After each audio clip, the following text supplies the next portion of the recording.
Hello नमस्कार, welcome to this video. सो आज हम एक इम्पॉर्टेंट टॉपिक के बारे में डिस्कस करने वाले हैं एंड आई एम श्योर जो स्टूडेंट्स टीचिंग को लेके बिल्कुल पैशनेट हैं या किसी भी चीज़ को लेके पैशनेट हैं और वो हायर एजुकेशन में हैं, बीएससी में, एमएससी में या बीए, एमए कोई भी जो है कोर्स परस्यू कर रहे हैं, सो उन लोगों के लिए ये वीडियो आज होने वाली है। बिकॉज टॉपिक है आज का हमारा spoon feeding in higher education. Because usually जब हम स्पून फीडिंग का मतलब देखते हैं ना, तो ये आता है कि अच्छा ठीक है, कोई खाना बना हुआ है और स्पून से आपको बस खिलाया जा रहा है, जैसे छोटे बच्चे को नहीं खिलाते वो वाली चीज़।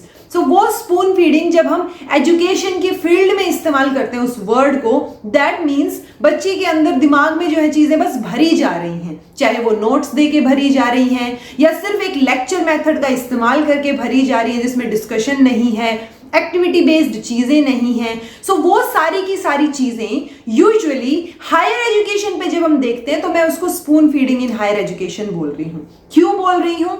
बिकॉज स्पून फीडिंग की जरूरत ही आपको शायद तब पड़ती है जब आप उस पर्टिकुलर चीज के बारे में पैशनेट नहीं होते, क्योंकि ऑब्वियसली बहुत सारे स्टूडेंट्स आपने देखे होंगे, या बहुत सारे छोड़िए सारे ही स्टूडेंट्स स्पेसिफिकली जब बीएससी, एमएससी या फिर बीएमए जब आप कर रहे होते हैं तो आपको ऐसे लगता है, अच्छा लगता है ना, मतलब टीचर ने नोट्स दे दिए हैं, सिर्फ पढ़ के और एग्जाम दे के आना है। तो ये स्पून फीडिंग ही तो हो गई कि टीचर ने सारी की सारी चीजें आपको पकड़ा दी हैं कि इनको बिल्कुल मगअप कर लो, क्रैम कर लो और एग्जाम में जाके वोमिट आउट कर दो, उसके बाद की तो कोई जरूरत ही नहीं पड़ेगी, राइट। बट बहुत सारे टीचर्स आपने ऐसे भी देखे होंगे जो आपको एनकरेज करते होंगे कि आप अपने नोट्स बनाइए, राइट। बहुत सारे टीचर्स ऐसे भी होंगे जो आपको हेल्प करते होंगे कि अच्छा ठीक है, आप लोगों को जो दिक्कत आए वो पूछ लीजिए, अदरवाइज आप खुद इस टॉपिक को थोड़ा पढ़ने की कोशिश कीजिए। बहुत सारे टीचर्स आपको अलग अलग टॉपिक्स की, इतना मैंने करा दिया है, ये वाला पोर्शन आप खुद करके देखेंगे, ठीक है। तो कई बार वो टीचर्स हमें अच्छे नहीं लगते कि क्या यार नोट्स दे देते, लिखाते बात खत्म हो जाती है, ओके। सो ये जो क्या यार नोट्स दे देते वाला एटीट्यूड है ना, ये यूजुअली उन स्टूडेंट्स में देखने को मिलेगा आपको जिनका वो पैशन है ही नहीं। मतलब आपको बीएससी या एमएससी में कोई इंटरेस्ट नहीं था, बट चूंकि पेरेंट्स ने बोला या पेरेंट्स के भी आसपास का माहौल वैसा ही था कि हाँ ठीक है ये वाला स्कोप अच्छा है, या पेरेंट्स के जो फ्रेंड्स हैं उनके बच्चे जहां जिस फील्ड में जा रहे हैं आपको भी उसी फील्ड में डाल दिया गया, राइट। सो बेसिकली आपका इंटरेस्ट नहीं था, आप उस चीज के बारे में पैशनेट नहीं हैं, इसलिए आपको स्पून फीडिंग की जरूरत डेफिनेटली वहां पर पड़ेगी।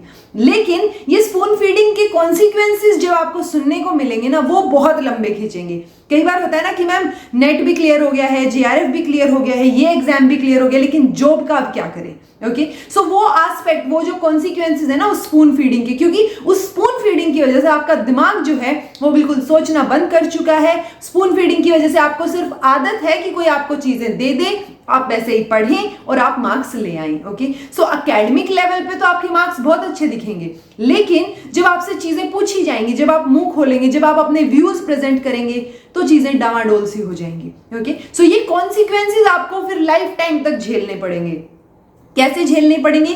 क्योंकि अगर आपका पैशन ही नहीं था, फिर भी आपने बीएससी एमएससी कर ली, सो उसके बाद आप क्या करेंगे? जॉब में भी पर्टिकुलरली क्योंकि आपका उसमें पैशन नहीं है, तो आप बिल्कुल ऐसे पैशनेट होके नहीं करवा रहे हैं कोई भी चीजें जो आगे फर्दर उस फील्ड में बच्चे आ रहे हैं उनके लिए। हो सकता है उनमें से किसी का पैशन हो, लेकिन आप उनको नोट्स दिए जा रहे हैं, आप उनको एनकरेज नहीं कर रहे हैं, सोचने पे मजबूर नहीं कर रहे हैं, राइट। सो और उस वजह से आप में भी तो स्किल सेट डेवलप नहीं हुआ है। अगर आप में स्किल्स डेवलप नहीं हुई हैं तो आप क्या करेंगे? आगे जाके वही 20-25 हजार वाली जॉब करेंगे ज्यादा से ज्यादा, और एक पॉइंट लाइफ में ऐसा आएगा कि आप वो 20-25 हजार वाली जॉब छोड़ भी नहीं सकते चाह के भी, क्योंकि आपके ऊपर इतनी रिस्पॉन्सिबिलिटीज आ जाएंगी। हो सकता है आपकी शादी हो गई हो सकता है आपके बच्चे भी हो गए हों। सो उनकी जो रिस्पॉन्सिबिलिटीज है ना, उस चक्कर में फिर आप बाहर ढोते रहेंगे कि बस ठीक है ये तो करनी ही पड़ेगी और कोई ऑप्शन आपके पास है नहीं।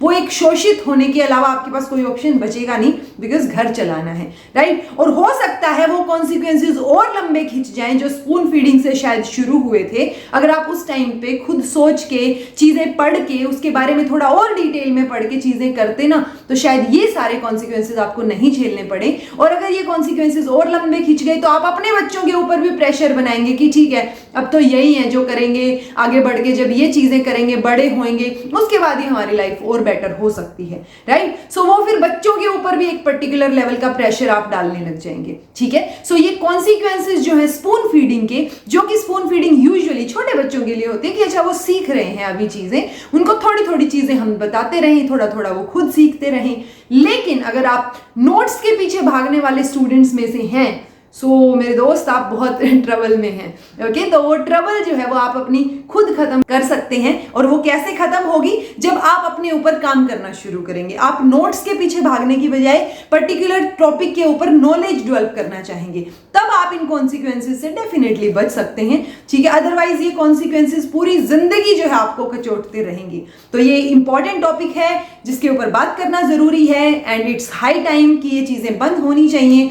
कुछ एक टीचर्स जो अभी भी नोट्स देते हैं उनको भी धीरे धीरे करके नोट्स बंद कर देने चाहिए, बिकॉज उनको अवेलेबल रहना चाहिए स्टूडेंट्स के लिए कि जब भी उनको कोई दिक्कत आए आप उनके साथ खड़े हो, आप उनको समझाएं पर्टिकुलर चीज, रादर देन आप बस नोट्स दे दें और उनके दिमाग में चीजें भरते रहे और वो जो क्रिएटिविटी का, सोचने का स्कोप है वो बच्चों के पास बचे ही नहीं, और उसके कॉन्सिक्वेंसेज वो लाइफ टाइम झेलते रहे, और हो सकता है उनकी अगली जनरेशन भी झेले। ओके, सो जो एटलीस्ट जो स्टूडेंट्स या जो भी एस्पिरेंट्स, टीचिंग एस्पिरेंट्स इस वीडियो को देख रहे हैं, वो डेफिनेटली ये चीज होने से खुद के साथ रोक सकते हैं, बिकॉज खुद के साथ आप क्या कर रहे हैं, आपकी सोच कैसी है, वो आप ही बदल सकते हैं। ओके, तो आगे जाके आपको प्रॉब्लम ना हो, इसलिए इस टॉपिक पे सोचिएगा, अपनी चीजें खुद कीजिएगा, खुद करने की कोशिश कीजिएगा, अपने नोट्स खुद बनाने की कोशिश कीजिएगा।